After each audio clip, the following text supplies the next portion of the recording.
Hi, welcome to this screencast on the poem Prayer Before Birth. This is part of your Edexcel Certificate English Language, part of Paper 2. Before we get started, make sure that you have everything you need to get the most out of this screencast. You will need your copy of the poem, a pen, and a highlighter. Let's get started. Let's start off by talking a little bit about the poet, Louis MacNeice. He's an Irish poet. He wrote this poem during Second World War. He talks mostly about the fears that many people were feeling during this time. The poem is addressed from an unborn child to the world about what it might encounter once it is born. Let's continue by listening to Mr. MacNeice read the poem.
Now let's talk about the gasp of the poem.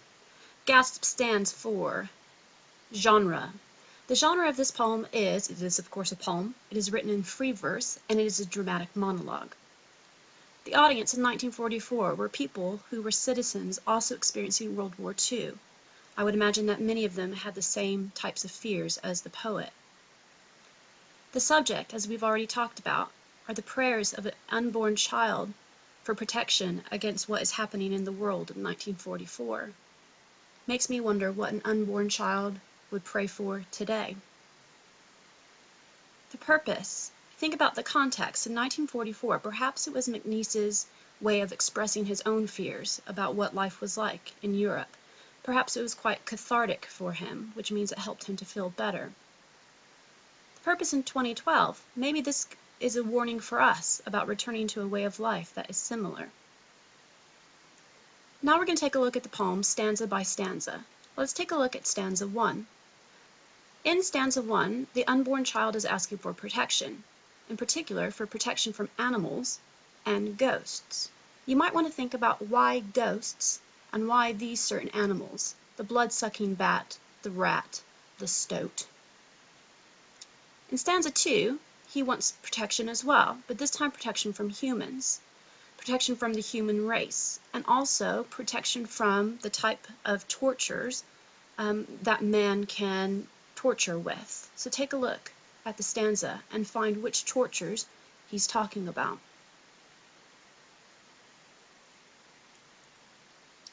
In stanza 3, the unborn child is asking for provision or for gifts from nature. It wants water and grass and trees and sky, birds, and a white light in the back of my mind. Now, the white light in the back of my mind seems to be some sort of conscious or some sort of guiding light. This poem is quite religious, as you might have noticed. Be on the lookout for more religious images. In stanza 4, the unborn child is feeling that they are not going to be in control. Let's take a look at the actions which they think should be the child's, but won't be. So for example, it says, "The sins that in me the world shall commit, my words when they speak me," rather than the person speaking the words, the thoughts when they think them. So you would want to talk about the pronouns that are being used here, the they versus the my. In stanza 5, it links back to stanza 3. We have all these positive actions in stanza 3, the water, the grass, the trees, the sky, but now these positive actions are very negative. In stanza 5, it says that the water, for example, the waves call me to folly, the desert calls me to doom, so it's very negative.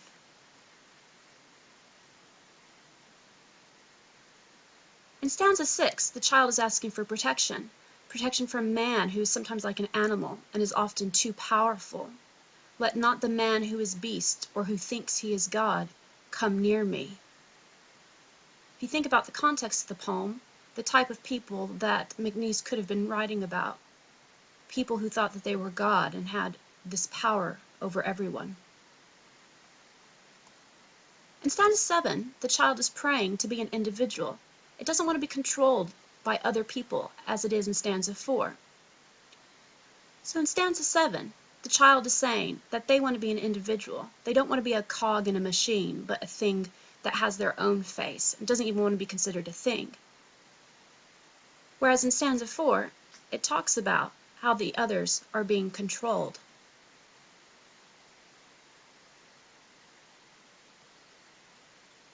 In stanza 8, we have the child's final wish. It's quite dire, really affects the tone of the poem. The child's final wish is to be killed if the child cannot live a free and self-determined life. "Let them not make a stone, and let them not spill me, otherwise kill me."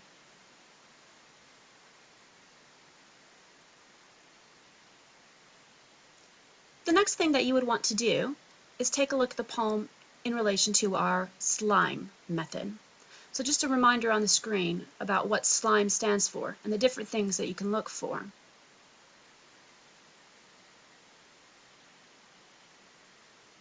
Please take some notes on each issue of SLIME so that you are ready for our next lesson. So, for example, see what you note about the stanza lengths and even the line lengths. As I'm sure you've noticed, the way that the poem looks on the page is quite interesting. Perhaps think about why that might be. Also think about the images that you see. A lot of strong imagery in this poem. And also, what do you think about the overall effect of the poem on the reader? Now, the theme of this poem, one of the themes, is childhood. We've already looked at 2 other poems that have the theme of childhood, and we will soon be looking at 2 others. And finally, the rest of this screencast is an extension. You do not have to watch it, but it will certainly help your knowledge if you do. This is a BBC documentary about the poem and about the poet.